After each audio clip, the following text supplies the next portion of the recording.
fondos de pensiones de empleo con la ayuda de DWS. Hablemos de ETFs con Xtrackers. Tiempo de tertulia para recibir a nuestros invitados y nos acompaña aquí César Muro, responsable de ventas de DWS Xtrackers ETFs España y Portugal. Bienvenido. Buenos días, Eva. También nos acompaña Javier Gayol, responsable de soluciones institucionales en Santander Asset Management. Bienvenido. Buenos días, gracias, Eva.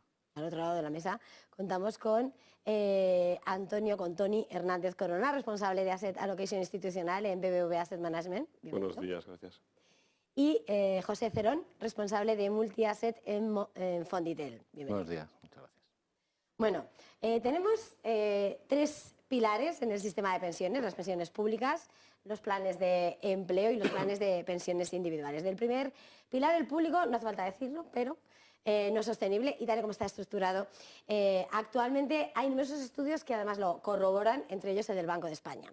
El tercer pilar, los planes individuales, se han limitado drásticamente a un máximo de 1.500 euros al año y ahora nos queda el segundo pilar, que va a ser clave, esos planes de empleo de las empresas, en el que gozan de unos límites más amplios de 8.500 euros adicionales a los 1.500 euros máximos de los planes individuales. Ante esta situación, llega la pregunta: ¿puede ser el momento de despegue de los fondos de empleo y qué esperáis de su evolución a futuro por parte de las empresas?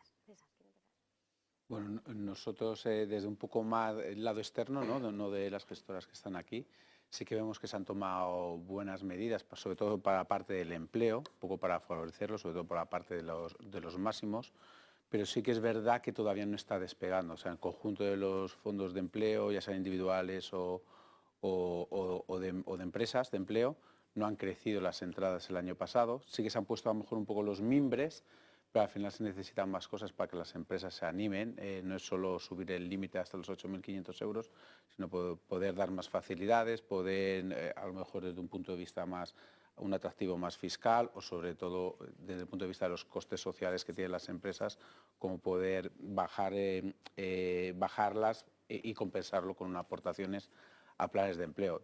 Creemos que hay buenos mimbres, pero todavía estamos un poco en la fase incipiente para ver una mejor evolución y todavía no se está viendo un poco las cifras en los fondos de empleo, en general también incluso los fondos de pensiones en España. Pues bueno, nosotros claramente apostamos por ese desarrollo y crecimiento de ese pilar social, del segundo pilar. Y por eso hay que estar preparados también. Lo vemos sobre todo a través de tres vehículos fundamentalmente, que es los planes simplificados de autónomos, los fondos de pymes y los fondos de empleo público. Lo que pasa es que efectivamente, como decía César, pues bueno, los partes se lanzaron el año pasado, los de empleo público pues se lanzarán este año, es decir, que es una cosa a futuro, ¿no? Y que tiene que coger tracción.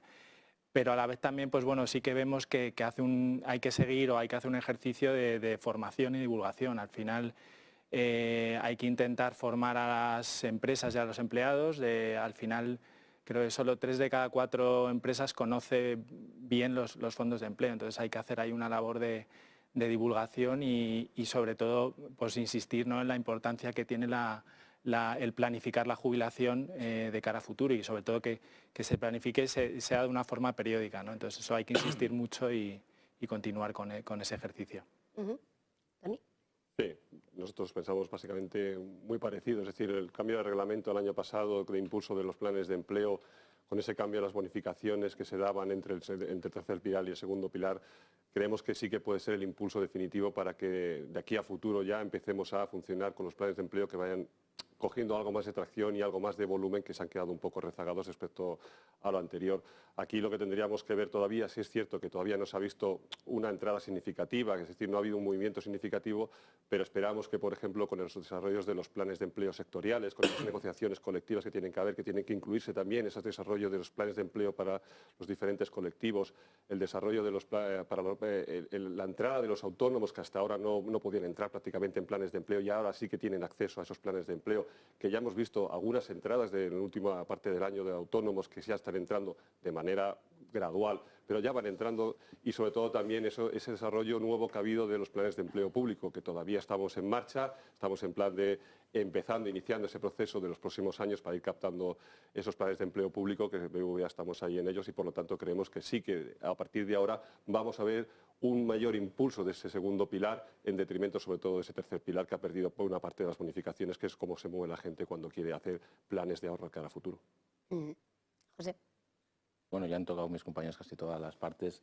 No puedo estar más de acuerdo, ¿no? Creemos que los cambios legislativos van a impulsar este segmento, que todavía estamos en la fase incipiente.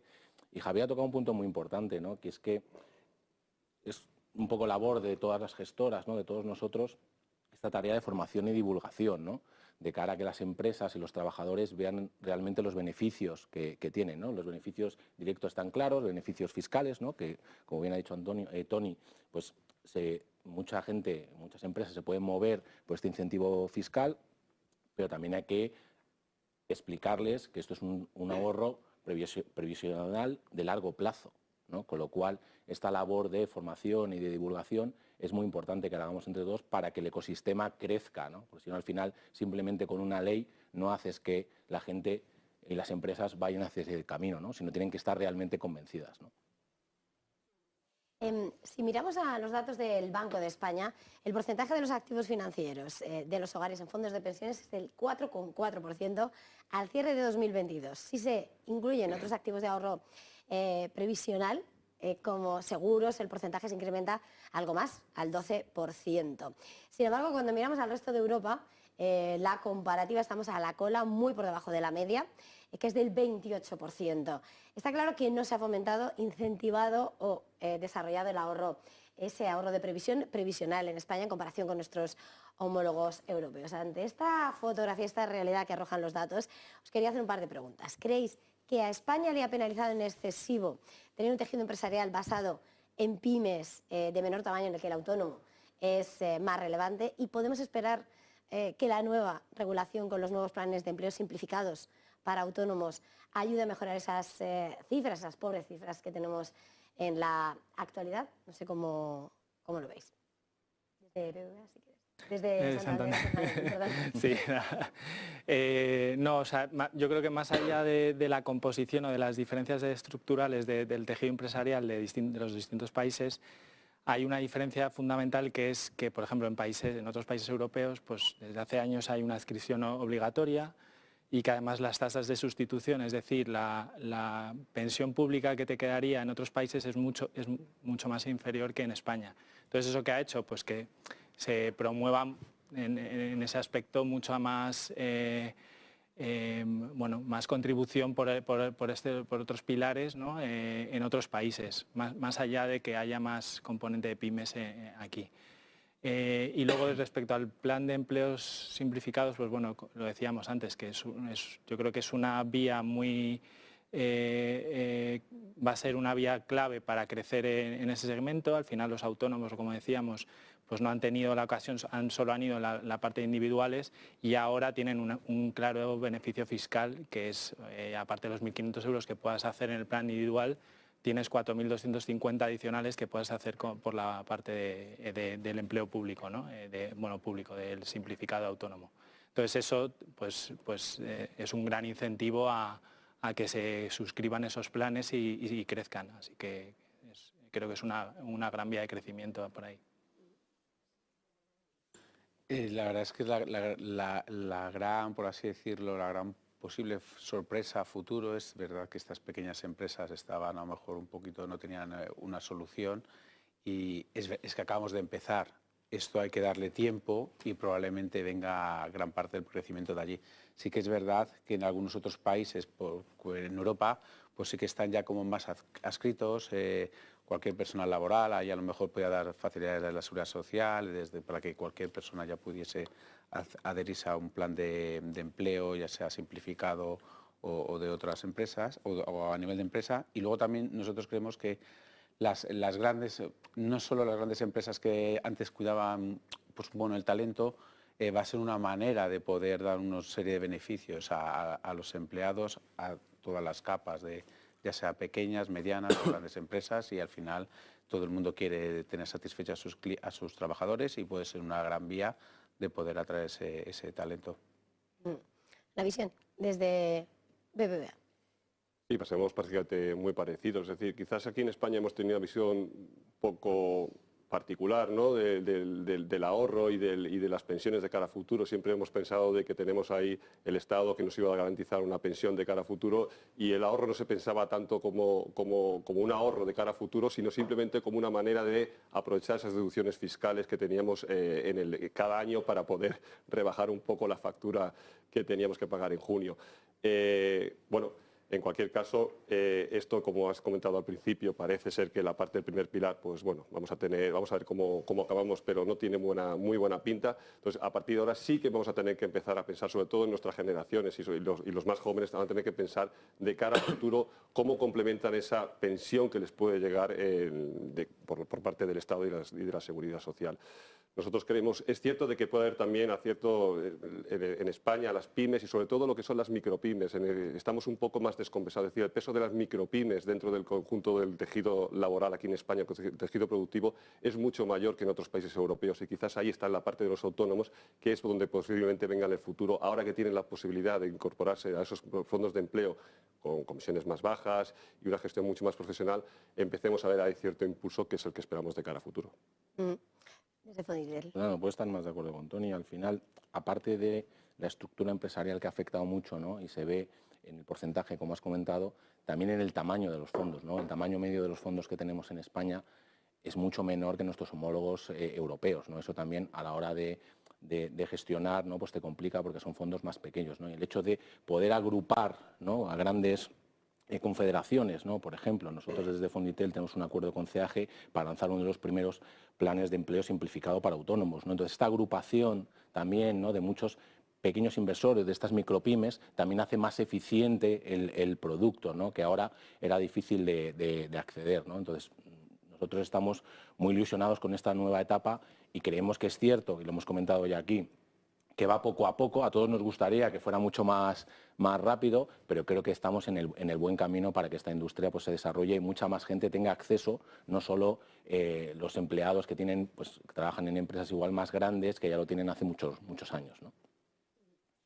Visto en este punto las expectativas para el sector de fondos de empleo, si os parece podemos pasar a lo que es la propia gestión de esos fondos de pensiones, que por su naturaleza el partícipe de los fondos de empleo tiene un horizonte de inversión de muy largo plazo y en el que participan en su diseño representantes de la empresa. Pero si me ayudáis, ya que sois, me gustaría que nos dieseis a conocer cómo una gestora de fondos de pensiones diseña ese proceso de inversión, define la asignación estratégica de activos a vuestros distintos mandatos de gestión y con qué instrumentos se implementa. Sí, vale, José, desde Fonditel, que te he dejado el último de las últimas. Nada, no te preocupes, para no repetirme con mis compañeros. Pues para nosotros aquí es muy importante la relación con el cliente, ¿no? Al final, la relación con el cliente, el entender cuáles son sus necesidades, cuáles son su preocupación, porque es un ahorro de muy largo plazo, ¿no?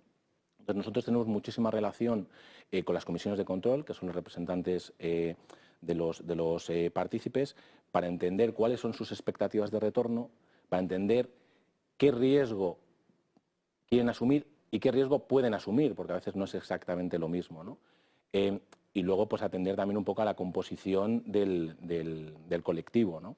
Dependiendo de todas estas características, definimos cuál es la mejor estructura para el fondo, ¿no? Para atender a esta expectativa de futuro, maximizar el objetivo de rentabilidad que quieren obtener, teniendo también en cuenta que se jubilan o se pueden jubilar, ¿no?, personas durante todos los días, ¿no? Entonces tienes que hacer un balance también de la estructura que tú tienes, ¿no? Y respecto a los instrumentos, nosotros intentamos utilizar el instrumento más eficiente en cada momento, ¿no? No tenemos una predilección por un instrumento en general, sino dependiendo del mandato, dependiendo del producto, pues utilizamos unos instrumentos o otros, ¿no? Pues utilizamos ETFs mucho, utilizamos fondos, utilizamos futuros, opciones, ¿no? Entonces, todo el rango de instrumentos, ¿no? Pero es muy importante en este tipo de productos, en todos, ¿no? Pero sobre todo en este tipo de producto que es tan de largo plazo, el definir bien la estrategia del principio, ¿no?, con los clientes, ¿no? Y esta estrategia es una referencia, no es una guía aspiracional hacia donde quieres llegar, ¿no? luego lo tienes que conjugar con el corto plazo, ¿no? Porque al final el corto plazo lo que te da es que vayan surgiendo oportunidades donde tú vas rebalanceando la cartera, ¿no? Sí, en BBVA desde hace bastantes años tenemos unas creencias que son los cimientos a partir de los cuales montamos nuestro proceso inversor. Por ejemplo, pensamos que los mercados no son eficientes y en base a eso nos definimos como una gestora activa, es decir, que creemos que podemos añadir valor a los clientes tomando posiciones en función del mercado. También incorporamos también lo que las teorías de behavioral finance, etcétera, etcétera, y eso nos da un proceso que sería cuantitativo, objetivo, donde eliminamos los sesgos conductuales para la toma de decisiones. Nosotros nos basamos en 3 pilares fundamentalmente para nuestro proceso inversor. Un asset allocation estratégico que mide el largo plazo, donde podamos conjugar esos objetivos que tengan nuestros clientes, las comisiones de control respecto a rentabilidad y riesgo en el largo plazo, junto con la construcción de la cartera, ese asset allocation inicial, es decir, cómo se distribuyen los diferentes activos, las grandes masas patrimoniales para conseguir esos objetivos. Es una visión de muy largo plazo, lo hacemos de manera fundamental, lo hacemos con valoraciones, lo medimos por volatilidad, donde tenemos una serie de preferencias en cuanto a los diferentes activos en función de la rentabilidad ajustada por la volatilidad. Esto sería una parte a la que le dedicamos el presupuesto de riesgo que tenemos asignado dentro de las carteras. Luego el segundo pilar que tendríamos sería una parte más táctica, el asset allocation táctico, que le llamamos una cosa, algo más de medio y corto y medio plazo, donde ya se incorporan diferentes modelos cuantitativos que nos dan señales para intentar capturar los movimientos de corto plazo y ajustarnos a esa volatilidad que hay en el mercado. Tenemos diferentes modelos sobre duraciones, sobre renta variable en diferentes geografías, etcétera, etcétera. O sea, por divisas también, y eso nos va moviendo un poco el posicionamiento en el corto plazo. Y por último tendríamos el tercer pilar sobre el que nos sujetamos, que sería la selección también. Aquí en la selección es donde incorporamos ya es cómo se invierte, en qué vehículos invertimos. Es decir, ¿nos gusta más la inversión pasiva o la gestión activa? Pues depende, hay que mirar si en algunos activos merece más la pena a largo plazo invertir de forma pasiva porque no compensa tener gestión activa en ese sentido, y en otros compensa tener más gestión pasiva respecto a la activa. También incorporamos ahí los análisis fundamentales, incorporamos también los sesgos que queremos darle a la cartera y, por supuesto, metemos también ese análisis de sostenibilidad que, por supuesto, se ha incorporado también en todo el proceso inversor para dar lugar a unas carteras que, en principio, tienen que conjugar una visión muy estratégica a largo plazo con unas posiciones a corto plazo para aprovechar esos movimientos de mercado. Sí. Bueno, sí, nada, nosotros no es que difiera mucho, o sea, al final es verdad que lo que decía José, que hay que fijarse mucho en ese horizonte a largo plazo que tienen los planes de pensiones, de empleo, que hay que fijar, por tanto, hay que tener el objetivo de rentabilidad atractiva a largo plazo con un riesgo muy comedido, es decir, que lo que intentamos es sobre todo estar muy encima del consumo de riesgo, de ese presupuesto de riesgo.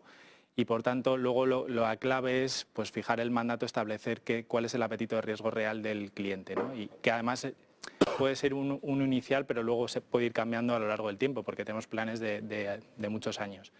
Entonces eso es clave y entonces, bueno, pues luego efectivamente pues, contamos con un equipo especializado de estrategia, de asignación de activos, tanto estratégica como táctica, efectivamente en línea con lo que decía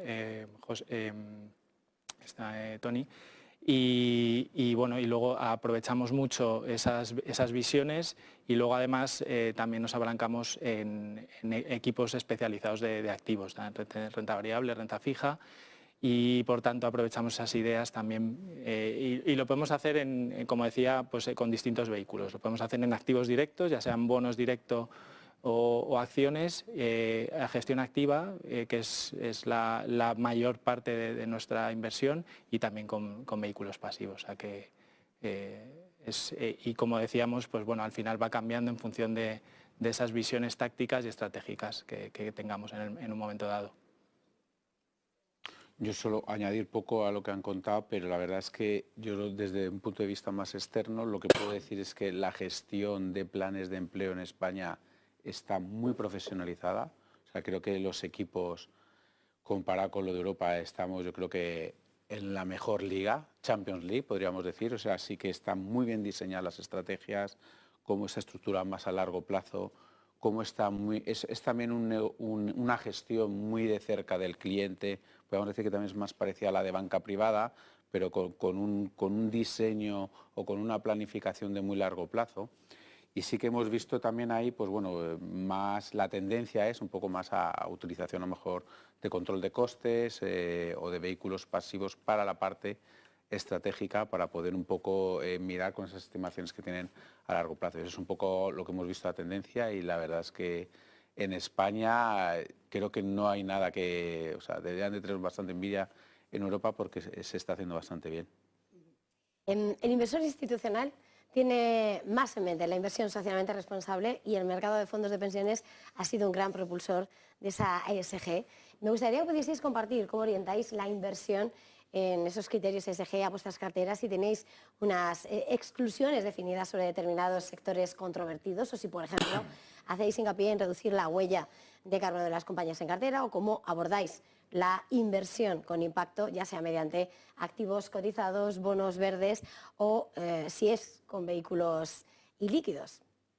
Tony, desde BBVA. Sí, bueno, para nosotros la sostenibilidad es ya una creencia. El banco es muy sostenible, tenemos, yo creo que uno de los mayores estándares en cuanto a sostenibilidad, somos uno de los principales financiadores en temas sostenibles, y la gestora no puede quitarse de ese lado, y por supuesto estamos impulsando toda la sostenibilidad en nuestros fondos de empleo junto con nuestros clientes en las comisiones de control. Hemos hecho mucho en los últimos años, tenemos unos pilares: integraciones, exclusiones, derecho de voto, políticas de impacto. Pero más allá de eso, ya hemos bajado ya al nivel, ya estamos hablando con las comisiones de control, ya mostrándole los resultados del impulso que le hemos dado en los últimos 5 o 6 años en temas de sostenibilidad. Es decir, ha aumentado mucho el peso de la parte sostenible dentro de carteras.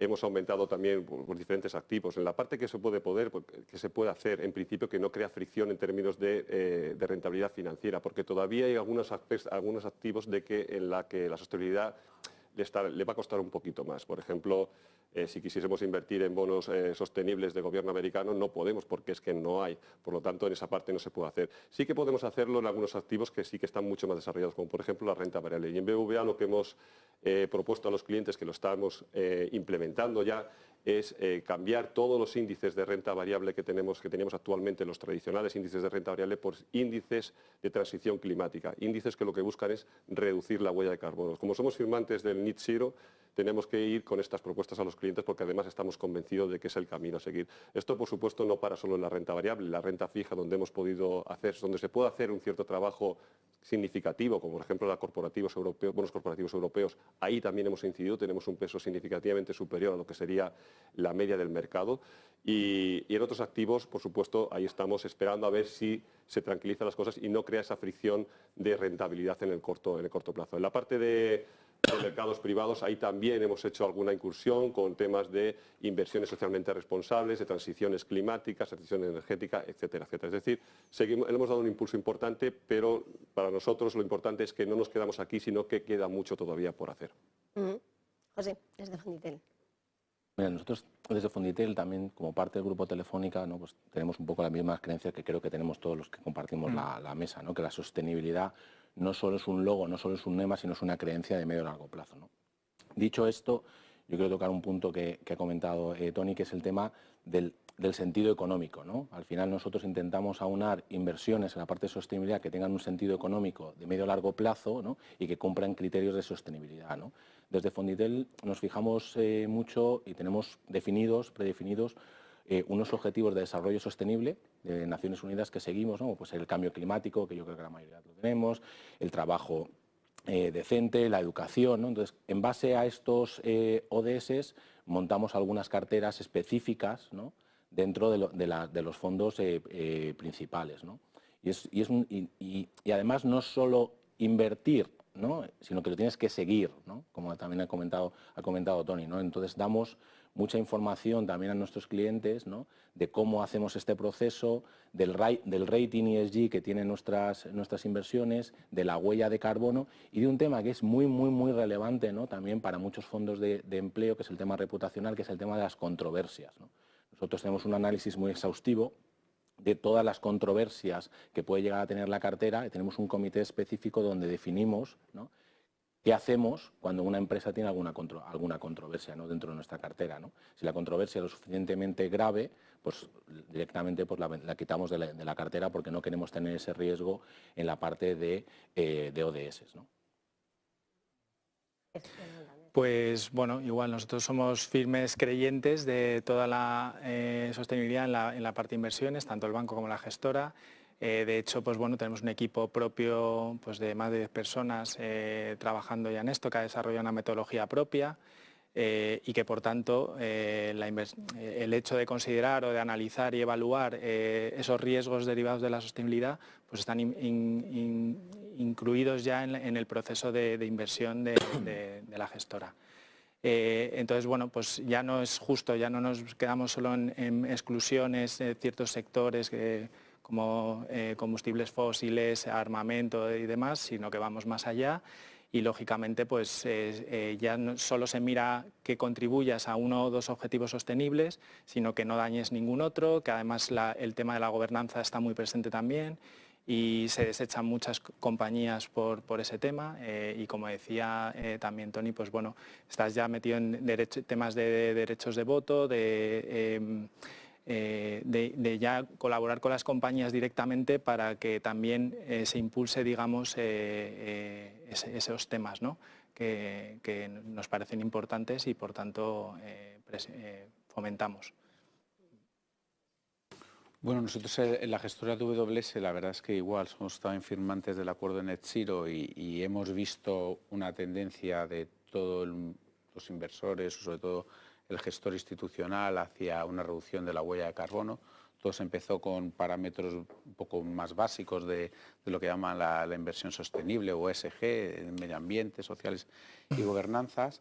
Y la verdad es que lo que nosotros luego hemos incorporado ya hace 4 años, desde la parte de gestión pasiva, se ha integrado con todo lo que son los activos de gestión activa, es lo que llaman el proxy voting, o sea, aunque sí que podamos ser gestores pasivos, sí que votamos por las compañías, incluso el ACIER, todavía no tenemos el informe 2023, pero a cierre de 2022 hicimos incluso un engagement con más de 700 compañías, o sea, no es solo votar, sino oye, proponer qué mejoras hay que hacer desde la parte de sostenibilidad. O sea, lo que queremos es dar todo un abanico amplio.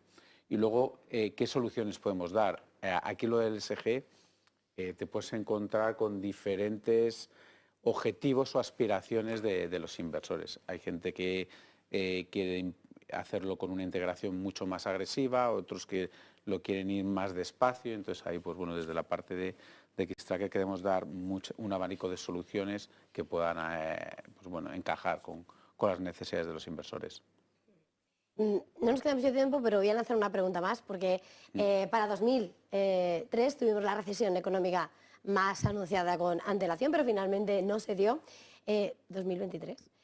Y los mercados tuvieron rentabilidades a doble dígito. ¿Cuál es vuestro escenario macroeconómico? Mirando a 2024, ¿esperáis ese soft landing, ese aterrizaje suave, o no se puede descartar el fuerte? ¿Veis algunos riesgos latentes a tener en cuenta para 2024, para este año ya? Desde Súper rápido. No vemos más soft landing que hard landing, la verdad. Incluso lo único que podemos decir es que el mercado es demasiado optimista con las bajadas de tipos y creemos que no van a ser tantas, serán más de un 0,75 en lugar de un 1,25 que puedan estar descontando en Europa y Estados Unidos. Y sí que, pues la verdad es que la gran duda es la inflación va a bajar más rápido o no de lo que está esperando el mercado. Nosotros lo vemos más que hasta que no lleguemos ya más a junio o la segunda parte del año no veremos una gran ralentización para estar más tranquilos los bancos centrales. Y este escenario es proclive, por así decirlo, o beneficioso un poco activos de riesgo, ya sea renta variable, incluso poder tener renta fija más de la parte de empresas. Tony, desde BBVA. Sí, para nosotros el escenario no ha cambiado sustancialmente desde el año pasado. Esperábamos un soft landing de la economía, es decir, que no hubiese un roto, aunque sí es cierto de que ha sido la recesión que no se ha dado más prevista de toda la historia. Ha sido increíble. Yo creo que la fortaleza del mercado americano, la economía americana, con esa deuda que ha ido metiendo mucho dinero en la economía, ha generado pues una especie de colchón. Y para este año nuestro escenario central sigue siendo ese, un soft landing, es decir, que las inflaciones inflaciones vayan bajando poco a poco, le va a costar mucho. Esta última milla, esta bajada de inflación, este último trozo, ese último tramo hasta llegar hasta este 2% de objetivo, le va a costar. Las bajadas de tipos de interés, coincido también de que el mercado era demasiado optimista, sobre todo en la parte final del año pasado, esperando muchas bajadas y sobre todo muy tempranas en el tiempo, es decir, van a retrasarse en principio y no van a ser quizás tantas, y el mercado ya ha empezado ya estas últimas semanas a descontar ese escenario. Pero sí que es cierto de que aquí, más allá de tener un escenario central que en principio es muy bonito, es decir este escenario de soft landing, de que la inflación vaya bajando y que los tipos, en principio, deberían ir bajando también los tipos de los bancos centrales en la segunda parte del año principalmente, es un escenario muy bueno tanto para activos de renta fija como para activos de renta variable, no es malo. Pero desde nuestra posición lo que tenemos que hacer siempre es valorar escenarios alternativos. ¿Qué puede pasar? Es decir, ese escenario de ¿y si viene una recesión muy dura porque se empiezan a acumular datos macros como una gota, uno encima del otro, y al final llegamos sin nada que lo desencadene, se desencadena una recesión muy fuerte? Puede ser que pase eso. Y si no pasa eso y encima la recesión, en un año electoral como está en Estados Unidos sigue metiendo más deuda y la economía crece otra vez y nos sorprende al alza, hay que valorar esos escenarios alternativos y asignarles probabilidades y prepararse sobre todo para ellos, porque yo creo que esa es la parte inesperada. Esos escenarios alternativos son realmente los que te pueden definir el devenir del año. Javier, desde Santander. Sí, bueno, nosotros efectivamente viendo los datos más recientes, pues creemos que sí que habrá ese aterrizaje suave.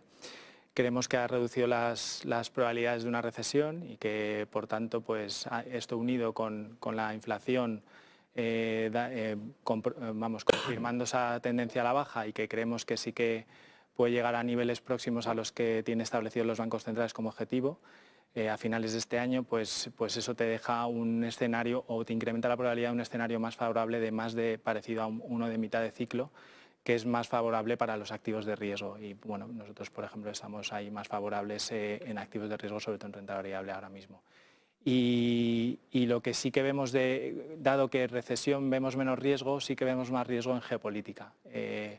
Ya no sea por los conflictos armados y bélicos, sino por más del 50% de los países este año van a elecciones. Eso pues te deja un riesgo ahí de políticas futuras internacionales bueno, pues que están ahí, que hay que monitorizar, y que por tanto pues hay que tener ese grado de diversificación en las carteras para gestionar esos posibles riesgos que puedan surgir. José, desde Fonditel. A ver si puedo añadir algo nuevo.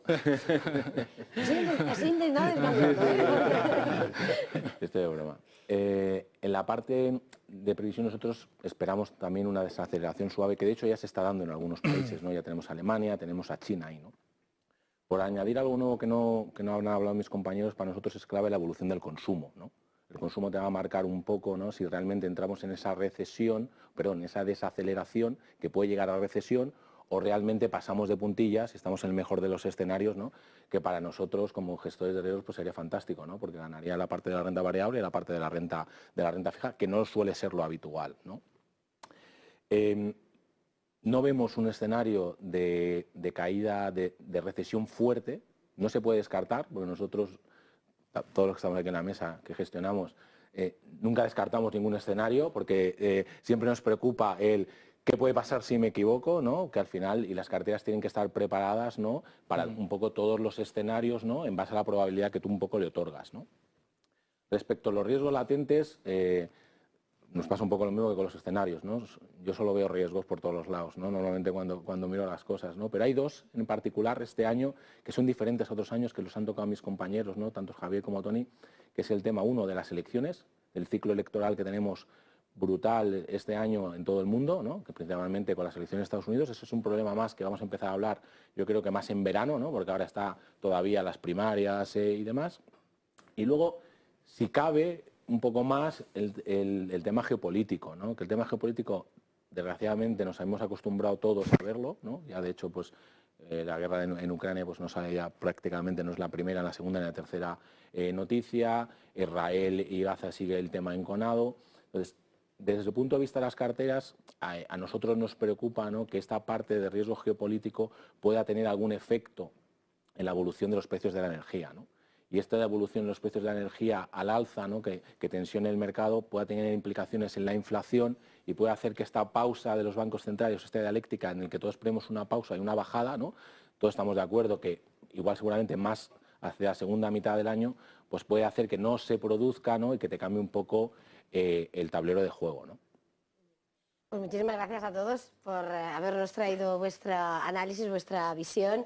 César Muro, responsable de ventas de DWS, Xtrackers, ETFs España y Portugal. Javier Gayol, responsable de soluciones institucionales en Santander Asset Management.